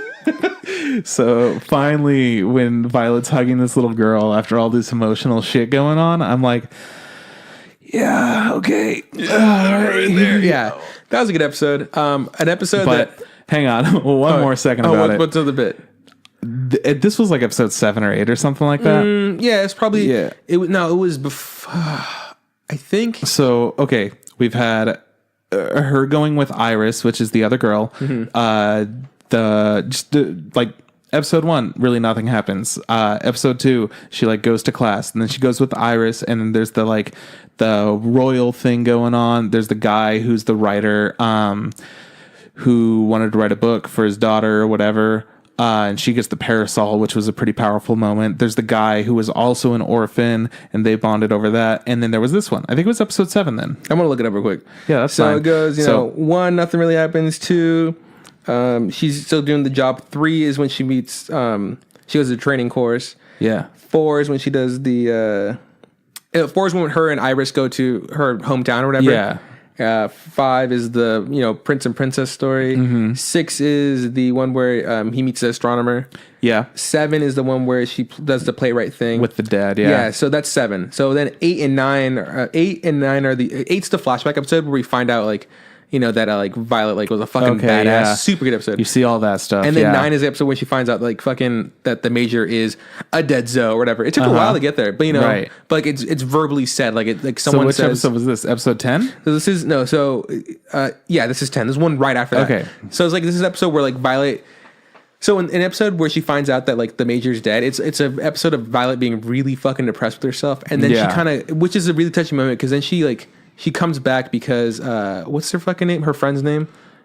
Luculia. Luculia's brother comes in and she's like, hey, I need help writing a letter and I want Violet to help me. And so Violet shows up even though she's kind of like in the shits. Yeah. And she's just like, I need you to, I want you to help me. And so, you know, she helps her write this letter and it kind of snaps her back into reality. Like, you know, she's learning that, you know, shit fucking sucks or whatever, but she still has a purpose in this world. Like she can still learn and, you know, she hasn't completely come to terms with the fact that the Major's gone. She's given a lot. Yeah, because, the Major's MIA essentially, like missing in action, and you know from the flashback before we see like what happened, and there's no body found. You know, there's all they have is found his dog tags, and that's it. So there's always that hope, but for most it's been so long, you know, and you know no one's seen him for the most part. He's like, look, man, Major's dead. Just don't tell Violet. Be cool.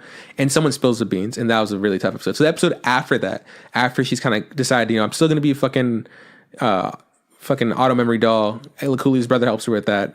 That's when the next episode is. And that's the episode with the fucking mom. So episode 10, that episode with the mom writing the letter to the daughter.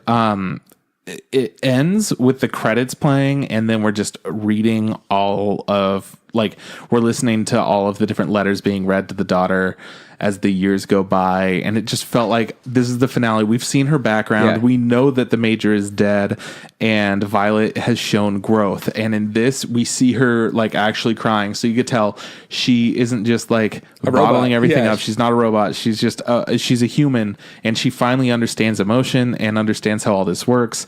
And I was just like, holy shit! Wow, that was an amazing finale. Mm-hmm. That's what you thought at episode 10. But there are 3 more episodes. And what the fuck, you guys? I've just been crying for half this show so far.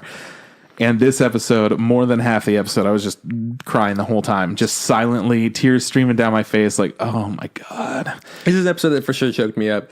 So the episode that got me was the episode right after this. So the next episode is the episode where Violet gets requested to. And Violet's still kind of, she's not completely 100% there, but someone requests Violet to go to the front lines essentially, because the war's over, but there's still some factions of people who want a civil war to start up, and you know the fucking owner of the business is like, no, there's no way I'm sending any of my dolls out there. I know I have posters all over, but I can't send them there. It's not safe. And Violet's like, fuck that. Those soldiers need a fucking auto memory doll. I'm the bitch for the job. Yeah, and she's already been through all this shit, and she could protect anybody, so clearly she could protect herself. She knows what's going on. So I love this episode because it's there's Violet's journey trying to get there, but there's also, we're seeing these people who are in the military or whatever, and we see that they're scared obviously, and they have to, fucking do their jobs, and this fucking rogue group, or this group that's trying to start the war again, guns down essentially the good guys, and it's really sad, and our main character of that story, the guy who requested the auto memory dolls, because they get allowances. He was like, what do you want? And he, instead of gambling or buying booze or stuff, he's like, oh, I'm gonna send out for one of these auto memory dolls to come in so I could write a letter. And it's fucked because all the people around him are getting shot and killed, and then one guy gets hit and he's like, oh, don't leave me here. He's like, no, I'd never fucking leave you here, you're my bro. So he takes him away, guy gets shot, main character gets shot again, and he's about to be killed, and then Violet comes falling down. This is the issue where talking about her being called a child from the sky. She's fucking parachuting in without a parachute, by the way. No, did she have a parachute? She had a parachute. Oh yeah, she quickly took it off and fell. Yeah. Anyways, she comes from the sky, jumps out of the plane to save this dude, beats the shit out of all these soldiers. Which I don't know how she saw he was still alive, but okay. I mean, who cares? Whatever. It's a fucking anime. That was the point where I'm like, I wish you guys ended on the last episode, but then I quickly took that back by the story of this episode. So, she comes and beats the shit out of these guys. They all hey, man, we don't want any trouble. We know who you are. Yeah. And so she goes up to the soldier who's been shot. Like, hey, we need to take care of you. He's like, are you so-and-so? He's like, yeah. He goes like, hey, I'm your auto memory doll. Let's fucking do this. And so she's trying to patch him up and fix him and stuff. And, it's been alluded that the reason he's there, that she's there, is because he wants to write a story to some girl back home, whatever, he's got some picture or whatever. And so dude's worse for wears. He's definitely he's not okay. He's really close to dying. He got shot in the back, he's like, he does not look good. And she's like, we gotta patch you up, we gotta take care of you. And she's like, no. He's like, can you just write the letter? I don't think I have much longer or whatever. Yeah. And then she's just like, okay. So she starts invisibly typing, she's memorizing what the words are for. And he's like, okay. He's like, whenever you're ready. And he starts off by, he goes like, dear mom and dad. And that was like, oh my fucking God. And it fucking got me because I was like, oh man, the whole time it's we're led to believe that he's writing this letter for this girl, which is fine. But then he's on his deathbed essentially, and the first thing he wants to do is like, I want to talk to my mom and dad. I was like, oh no, don't fucking. And so gives a really nice letter about like, I love you guys. I'm sorry, I'm gonna miss you guys. All this shit. Thank you for being amazing parents and all this stuff. And I was like, oh, and that fucking got me. I was like, oh, that's so sad. Yeah. And then he drops like the letter falls out of his jacket or something, and he's like, oh, it's like, is that a girl there? He's like, you got a letter for her too? Like, fucking let's do it. Yeah. And so then he knocks out another letter for her, and it's like, dear so and so, and he explains the thing. He's like, I've always loved you. I feel like you liked me too, but I was just too scared to let you know. And like, there's this really sweet moment, and she's like writing it out, and like he like dies, literally dies there. And then Violet, before he dies, there's one part that fucking got me. Where he asked for the kiss? Is where it got me. No. It's where he's lying there and he's like done, and it looks like he's dead. Yeah. But he's instead just like, thank you so much. Yeah. It's like, oh yeah, exactly. Yeah. It's like, I don't feel like I'm alone, which is so sad. No one wants to die alone. So like, and then like, that fucking killed me, and I did cry. And then like the next thing you know, like Violet's like, all right, she gets picked up by the fucking airplane guy. He's like, all right, we're gonna take you back. He's like, we got to make a quick stop. Violet physically delivers the letters to the like parents and to like the girlfriend that was never really a girlfriend. And they're just breaking down, crying. They're like, thank you so much for sending us this, and bringing our son home. And I was like, oh my God, fuck this show. There's 2 more to go. I can't fucking do this. Yeah, I was crying from that, man. They got me. I was like, this is some like intense war shit. Exactly. Like, I get this. This is emotional. Like, I clearly have like a heavy heart with everything. But then like that one line, I'm like, I'm just gonna cry the rest of the episode. Fuck, man. Fuck me. But luckily, it was only like 3 minutes or so. But I was still crying those 3 minutes. Yeah. So that was my favorite episode. I feel like that was the most emotional that hit me. There's a lot of good episodes in this. See, I was already hit so hard from that last one that I feel like the impact was lessened for that episode. Yeah. But man, after the 11th episode, we get the 12th episode where it's just like, that's the whole train thing. It's a whole action piece, whatever, blah, blah, blah. Like, here's the final plot, because it turns out that there's actually a kind more of plot, war stuff going on. And then still. The 13th episode was an episode where essentially there's this festival, people write letters, and then an airplane will like drop the letters from the sky, and like you write letters to whoever you want, future self, future wife, future son, past people who passed away and stuff. So she comes around and writes a letter to the major. She reads a letter, super emotional. Essentially, she's gotten past the fact that like, I don't need you anymore, right? Like, not that. That sounds kind of rough. No, she's like, I've become a person now. Like, I love you for who you are. I understand what those words meant, like all this shit, like she's essentially saying like, thank you so much for taking care of me, wherever you are, because she still kind of has that, like that hope, like maybe you still are alive, or like maybe you're dead, but wherever you are, like, I want you to know that I also love you, and that you're amazing, essentially, Yeah. Which is super sweet. And here's the part that I've been wanting to talk to you about. Can I hold? Yeah, go ahead, hang on for 1 second, and just like we're gonna forget about what we're about to talk about in a minute here, and we're gonna focus on the emotional stuff. So in the show, the title pops up and it's Violet Evergarden, but it's written in their own language. Yeah. However, each letter easily translates over to an English letter of the alphabet. Yeah. She wrote at the very end. She was sitting for a while, just alone in her room. Yeah. And she wrote one line on a piece of paper. And do you know what it said? No, I didn't read it. It says, I love myself. Yeah. Oh yeah. That gets you. I got so fucked up. I'm like thinking about that right now. I'm like, to come that far. If you cry on this microphone, I swear to God. Dude, my tears are like right fucking here. Oh my God. It fucked me up. I'm like, yep. After all of this, she finally learns to love herself, even though there's a large struggle throughout the whole show with she's killed so many people. Oh, yeah. She's caused so much pain. And people are like, specifically the major's brother is like, you're a tool. You're a monster. Useless. Yeah. You've killed so many people. You think you could help people now? You've hurt so many people. What's crazy is like she never at once kind of questioned the fact that like she's a killer, right? She's like, well, this is just kind of something, this is kind of something I do. Like her boss before she was technically his boss is like, hey, I know you, like, because he was also a soldier, like you're burning up inside. Yeah. But she had no idea what that meant. She's like, what are you talking about? I feel fine. And then when the fucking gravity of the situation comes through and she realizes, oh my God, I killed so many people. I did so many horrible things, She's like, I am a monster. You know? She's like, I'm not a person. And then she has to question, is it right for me to like try to like bring people together with my letters and try to, understand what, That's where she finds like all of this distress and whatnot in episode 9 when she's like trying to kill herself or whatever by choking herself. Yeah. But she can't. She can't No. do it, So then she goes and helps out Luculio's brother. Yeah. And then things are getting better and she starts realizing it and it's like reflecting like, oh yeah, like I am It's not burning. until episode 10, like the last episode where it's just like, you know what? I'm good. Like she has a moment where she goes, talks to the 13. Yeah, 13. She talks to the major's brother and she's just like, I'll give you one more mission. She's like, no. I don't need an order anymore. Like, I'm okay. I don't need anybody to tell me to do anything anymore. Yeah. And the brother's just like, yeah, good on you. Good for you. Because for the longest time, all she was a tool. All she was a, what's my next mission, And she finally learned her value and she finally learned that she is okay with who she is. Yeah. And she's grown past that and she's important. Yeah. She makes a difference. So anyways, great show. Great fucking moral to learn. Anyways, here's the thing I want to talk to you about. The ending, right? So in the ending, I thought it was done. With the airplanes, the fucking letters are flying. Yeah. And I'm like, oh, it's cool. Yeah. It's done. It's great, Nah. And then there's like a little bit. Even. And it's like, and she goes to another door and, it's like she's going to her next mission, like her next fucking, I guess, fucking job. Yeah.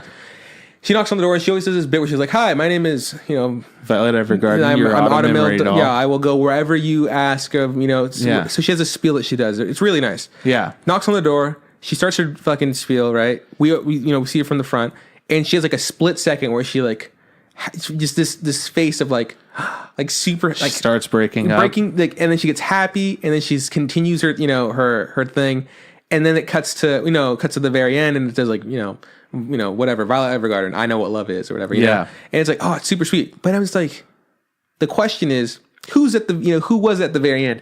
And because you and I told you like, dude, when it comes to the ending, talk to me because I want to try to figure this out. Right. The first thing you think about, is it the major, right? Like, clearly you're like, it's somebody important. You know that.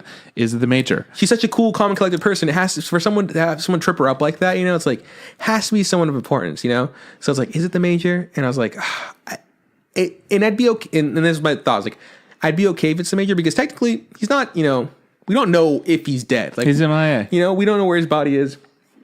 And, he's such an important person to her, like she loves him. They, like for what he's done for her or whatever. So it's like, it'd be good. I'd be like, he would be proud to see what she's become. Right? I was like, oh, that's great. Absolutely. And in my head, like, oh, that's so great. But then if I think about it, I'm like, I hope it's not the major. Fuck that asshole. Cause where the fuck have you been, man? Like, you've been gone for so long. Your family doesn't know where you are. Everybody thinks you're dead. It's like, oh, maybe you had amnesia. Like, there's a bunch of stuff, like emotions, like I personally dealing with. So you need more. You can't just see like who it is and it be done. You need something more, honestly. And that's my issue with it. Cause I ended and I was like, I want more. I want to know who it is. I want to know what it is. I need to know. It's got to be somebody. And then as soon as I found out who it was, I'm like, well, I need another episode that explains that. Yeah. And what we do know is that there's another Violet. We've talked about this. I think it was last week. Maybe it was the week before. But there's going to be another Violet Evergarden project that's being worked on. Oh, cool. Which I think is supposed to be an OVA. Okay. Regardless, they do show who it is in the Blu-ray release. Whoa. So and I looked it up. Yeah. And I asked you to not. So here's how I explained it. I pretty much already explained it, but I wanted to know more. I found out who it was, and it just made me wanting more. Yeah, for sure.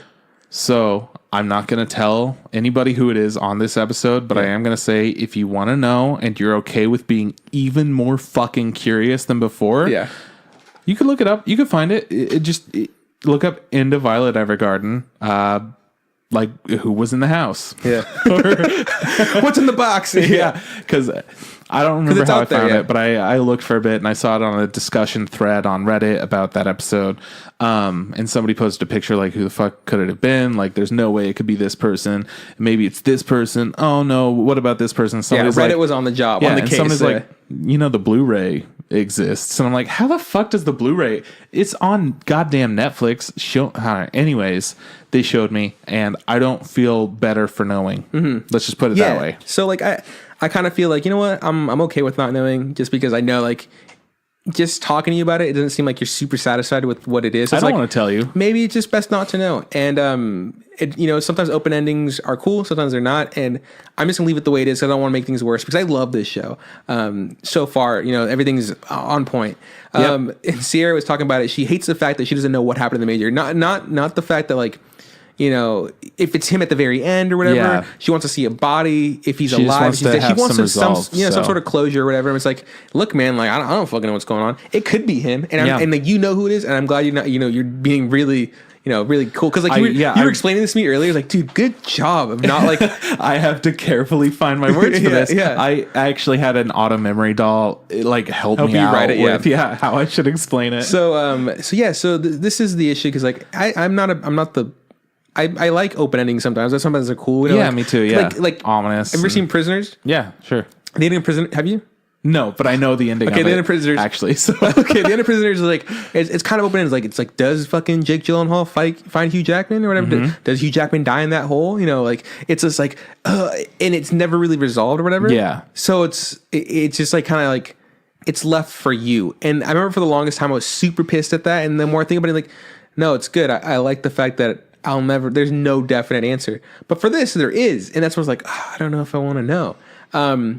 Another issue was like, if it was the major, that kind of scared me just because like, and this is me thinking about it more than it should be, but like, it could be bad because like we just saw Violet grow, become this amazing person after so much fucking turmoil and trauma and all this stuff, and she's come to realize that she's her own person and she doesn't need anybody to tell her what to do.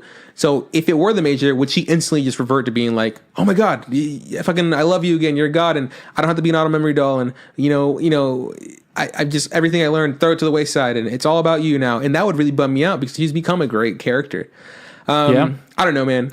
The ending has me like, So if it wasn't for that ending, this might be my favorite show I've ever seen.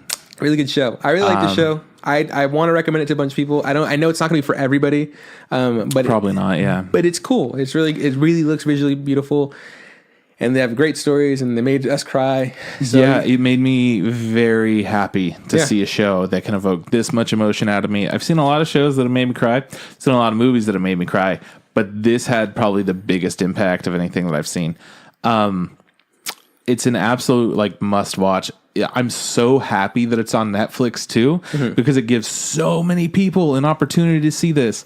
This would be such a fucking bad way to get into anime though, it would because fuck you up. Can't watch any other show without expecting like that level of quality. Yeah, you're gonna be like, oh man, I'm just waiting to see that next Violet Evergarden. Good luck, homie. I'm looking for it too. Yeah, we all want to see it. You know, the best things we got are Your Name and The Silent Voice. Silent Voice, yeah. Those are like the pinnacle of make emotional. you cry for sure. Yeah.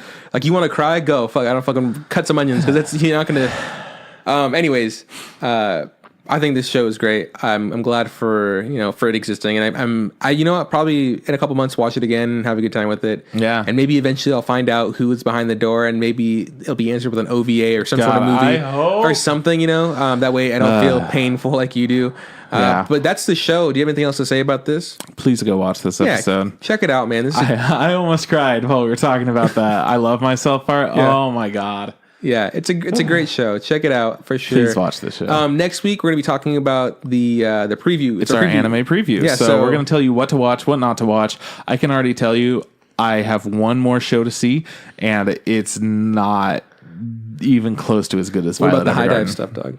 I'm not. I don't know. I don't want to do this. I don't know. We'll figure it out. It's a big task. We'll figure it out. Anyways, so next week going to be doing the preview. This should be fun. It should be a long one just because we like talking about bullshit and good stuff and whatnot.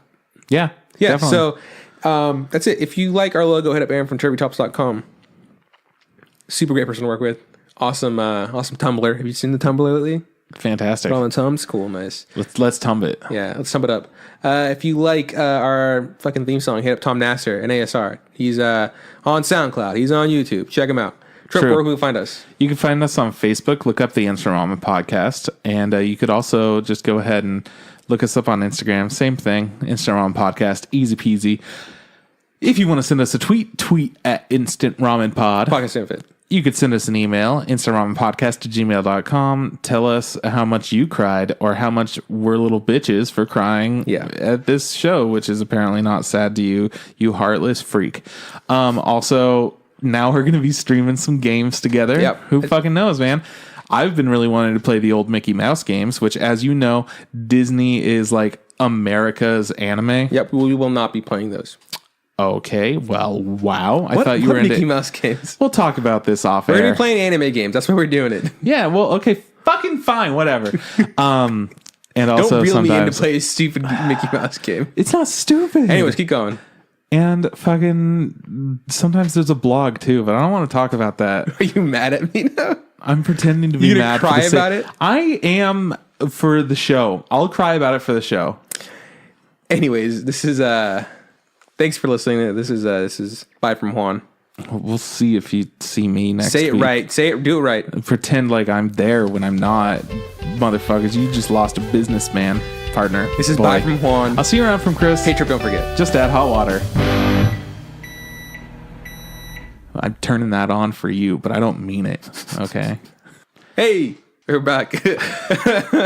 Yo, we forgot something. I feel like you and I didn't even really talk about this. Like, we were talking about this, and then we totally stopped it.